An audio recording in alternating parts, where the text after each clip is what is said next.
nila ay naalala ng mga nagbasa ng unang bahagi ng kwentong ito ang isang matandang mga ngapas na naninirahan sa gitna ng kagubatan.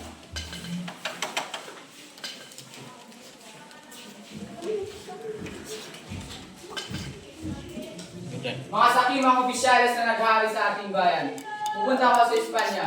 Paano? Bingi at bulag ang Espanya. Hindi niya narinig ang ating mga daing. Hindi niya nakikita ang ating mga pagdudusa. Sa halip, ginagawa tayong inutil at mga kriminal.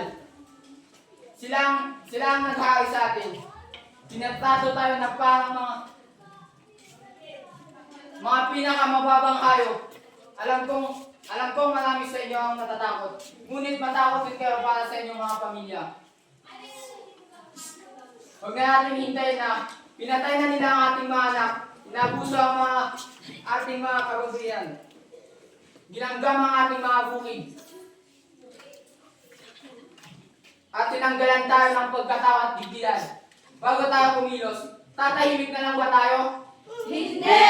Handa ba kayo lumaban? Oo!